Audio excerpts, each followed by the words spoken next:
Cyclonic strong कमज़ोर होकर low pressure की इंटेंसिटी में इस वक्त मध्य उड़ीसा के भागों पर बना हुआ है, लेकिन इसने पूर्वी भारत के लिए बंगाल की खाड़ी से नमी वाली हवाओं का रास्ता खोल दिया है, जिसकी वजह से लगातार बंगाल की खाड़ी से हवाएं बंगाल, झारखंड होते हुए बिहार, पूर्वी उत्तर प्रदेश और मध्य प्रदेश के पूर्वी भाग और छत्तीसगढ़ के इलाकों तक पहुंच रही हैं।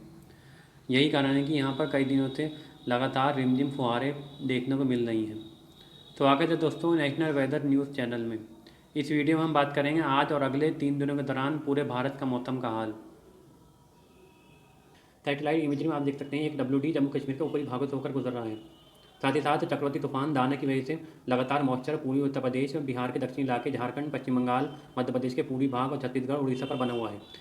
साथ ही साथ कुछ मॉइस्चर कर्नाटक के आंतरिक भागों से लेकर तमिलनाडु और केरल पर बना हुआ है।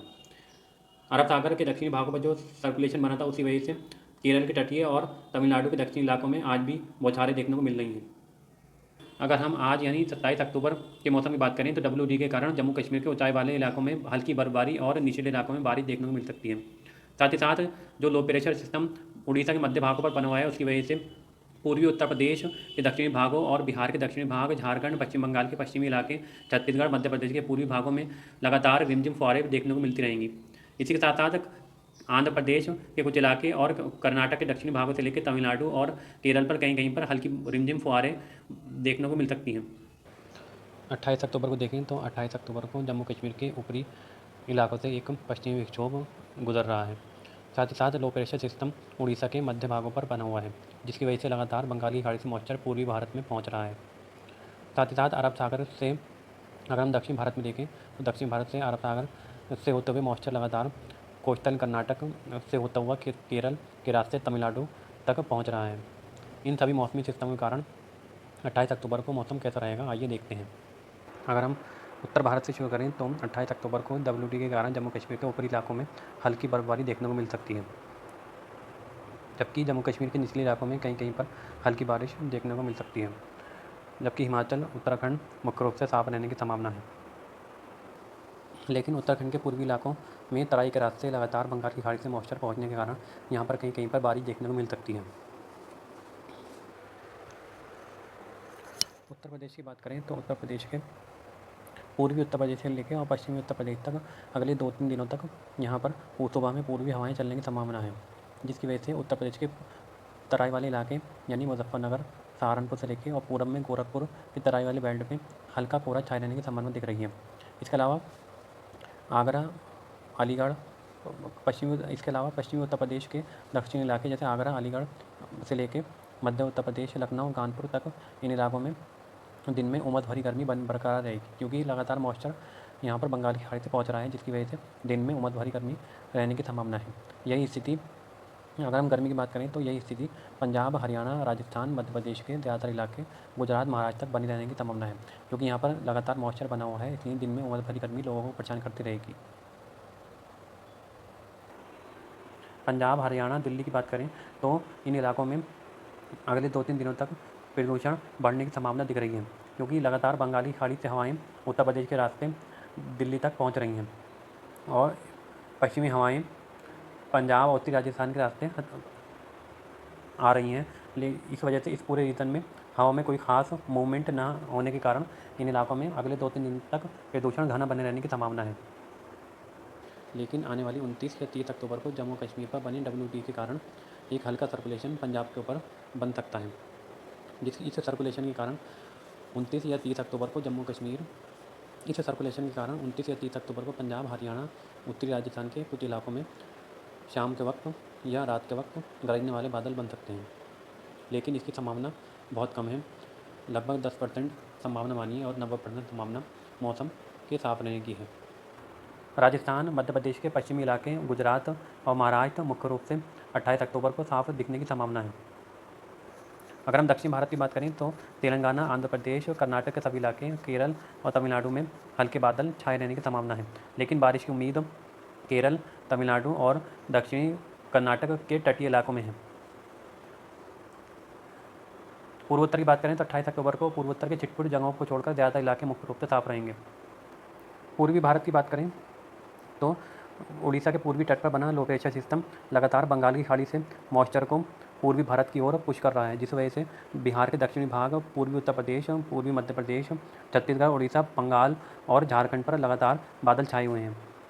और 28 अक्टूबर को भी यहाँ पर इन इलाकों में बारिश होने की संभावना दिख रही है। लेकिन लो प्रेशर सिस्टम दक्षिण पश्चिम की तरफ जा रहा है, इस वजह से बारिश मध्य प्रदेश के मध्य भाग और विदर्भ के कुछ इलाके, छत्तीसगढ़ के दक्षिणी भागों तक पहुँच सकती है। अगर हम उत्तर प्रदेश की बात करें तो 28 अक्टूबर को उत्तर प्रदेश के पूर्वी इलाके आजमगढ़, बलिया, मऊ, गाजीपुर, जौनपुर, प्रयागराज, मिर्ज़ापुर और सोनभद्र में बादल छाए रहने की संभावना 28 अक्टूबर को भी दिख रही है और यहाँ पर रिमझिम फुहारें गिरती रहेंगी। और आगे आने वाले दिनों में ये बारिश कौशाम्बी, फतेहपुर, प्रतापगढ़ और चित्रकूट तक भी पहुँच सकती है। अगर हम 28 अक्टूबर के लिए बिहार की बात करें तो बिहार के उत्तरी इलाकों को छोड़कर लगभग बिहार के सभी इलाकों में बादल छाए रहने की संभावना दिख रही है। लेकिन बारिश बक्सर, बक्सर, भोजपुर, जहानाबाद, औरंगाबाद, गया, नवादा, कैमूर इन इलाकों में ही देखने को मिल सकती है। जबकि बिहार के मध्य भागों में केवल 28 अक्टूबर को बादल छाए रहने की संभावना दिख रही है। झारखंड की बात करें तो 28 अक्टूबर को झारखंड के सभी इलाकों में साहिबगंज, देवघर, दुमका, हजारीबाग, चतरा, पलामू, गढ़वा और लातेहार, गुमला, रांची से लेकर दक्षिण इलाके, पश्चिम सिंहभूम सभी जगह बादल छाए रहने और रिमझिम फुहारें गिरने की संभावना 28 अक्टूबर को भी रहेगी। बंगाल की बात करें तो बंगाल के पश्चिमी इलाकों में रिमझिम फुहारें पड़ने की संभावना दिख रही है, जबकि पूर्वी इलाकों में केवल बादल छाए रहने की संभावना है।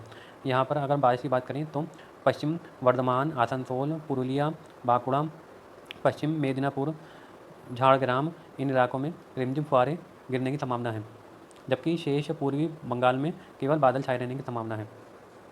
छत्तीसगढ़ के उत्तरी इलाके जैसे सूरजपुर, सरगुजा, कोरिया, बिलासपुर, कोरबा, रायगढ़ में रिमझिम फुहारें 28 अक्टूबर को भी गिरती रहेंगी। इसी तरीके से मध्य भाग, मुंगेली, बलौदाबाजार, रायपुर, भाटापारा, कबीरधाम इन इलाकों में भी लगातार बौछारें गिरने की जबकि दक्षिणी इलाके कोंडागांव, नारायणपुर, बीजापुर, दंतेवाड़ा, बस्तर, सुकमा इन इलाकों में केवल बादल छाए रहने की संभावना है, लेकिन यहाँ पर कहीं कहीं पर हल्की बौछारें भी देखने को मिल सकती हैं। मध्य प्रदेश की बात करें तो मध्य प्रदेश के सिंगरौली, सीधी, सतना, रीवा, सीडौल, अनूपपुर, उमेरिया, मंडला, बालाघाट इन इलाकों में 28 अक्टूबर को रिमझिम फुहारें गिरने की संभावना है, जबकि जबलपुर, दमोह, सागर, नंदीपुर, छिंदवाड़ा इन इलाकों में बादल छाए रहने की संभावना दिख रही है। लेकिन आगे आने वाले दिनों में 29 या 30 अक्टूबर को बारिश रायसेन, नरसिंहपुर, सागर, दमोह, छतरपुर, छिंदवाड़ा, होशंगाबाद और बैतूल तक पहुंच सकती है। 29 अक्टूबर की बात करें तो 29 अक्टूबर को भी लगभग वही स्थिति रहने की संभावना दिख रही है, लेकिन बारिश पूर्वी भारत से थोड़ा मध्य प्रदेश के पूर्वी इलाकों में पहुंच रही है। बंगाल की खाड़ी से लगातार मॉइस्चर पूर्वी भारत में आने के कारण पूर्वी उत्तर प्रदेश, बिहार, झारखंड, पश्चिम बंगाल, उड़ीसा और मध्य प्रदेश के पूर्वी इलाके, छत्तीसगढ़ सभी इलाकों में बादल छाए रहने और रिमझिम फुहारें पड़ने की संभावना दिख रही है। इसके अलावा उत्तराखंड में लगातार मॉइस्चर बंगाल की खाड़ी से पहुंचने के कारण उत्तराखंड के कुछ इलाकों में बारिश बढ़ने की संभावना दिख रही है। अगर हम दक्षिण भारत की बात करें तो तमिलनाडु, केरल पर बादल 29 अक्टूबर को भी छाए रहेंगे और यहाँ पर हल्की बौछारें पड़ने की संभावना दिख रही है, जबकि महाराष्ट्र के कोस्टल इलाके, गोवा और कर्नाटक के कोस्टल इलाकों में हल्की बारिश होने की संभावना है। शेष इलाके गुजरात, राजस्थान, पंजाब, हरियाणा, पश्चिमी उत्तर प्रदेश और मध्य प्रदेश के पश्चिमी भाग मुख्य रूप से साफ रहेंगे। पूर्व उत्तर के ज़्यादातर इलाके 29 अक्टूबर को भी साफ रहने की संभावना दिख रही है। 30 अक्टूबर को भी जम्मू कश्मीर के ऊंचाई वाले इलाकों में बर्फबारी होने की संभावना है। इसी तरीके से हिमाचल प्रदेश और उत्तराखंड में भी WD के कारण कहीं कहीं पर बारिश देखने को मिल सकती है। पंजाब, हरियाणा, उत्तर प्रदेश के पश्चिमी इलाके और राजस्थान के ज़्यादातर इलाकों में मुख्य रूप से 30 अक्टूबर को साफ बने रहने की संभावना है। इसी तरीके से मध्य प्रदेश के पश्चिमी और गुजरात और महाराष्ट्र के उत्तरी इलाके मुख्य रूप से साफ रहेंगे। लेकिन पूर्वी भारत की बात करें तो पूर्वी उत्तर प्रदेश, बिहार, झारखंड, उड़ीसा और पूर्वी मध्य प्रदेश, छत्तीसगढ़ पर बारिश बढ़ रही है। इसका कारण यह है कि लगातार बंगाल की खाड़ी से मॉइस्चर पूर्वी भारत की तरफ पहुंच रहा है और साथ ही साथ उत्तर पश्चिमी हवाएं इस मॉइस्चर को यहाँ पर रोक रही हैं। इस वजह से इन इलाकों में 30 अक्टूबर को थोड़ी बारिश तेज़ होने की संभावना दिख रही है। पूर्व उत्तर की बात करें तो 30 अक्टूबर को अरुणाचल प्रदेश में मौसम साफ बने रहने की संभावना है। लेकिन दक्षिण भारत की बात करें तो तमिलनाडु, केरल और कर्नाटक के कोस्टल इलाके से लेकर महाराष्ट्र के कोस्टल इलाके मुंबई तक कहीं कहीं पर हल्की बारिश देखने को मिल सकती है। तेलंगाना आंध्र प्रदेश के तटीय इलाकों में, तेलंगाना महाराष्ट्र के कुछ अन्य इलाके और कर्नाटक के उत्तरी इलाके में बादल छाए रहने की संभावना है, जबकि आंध्र प्रदेश के तटीय इलाकों में 30 अक्टूबर को हल्की बारिश देखने को मिल सकती है। फिलहाल इस वीडियो में इतना ही। वीडियो देखने के लिए धन्यवाद।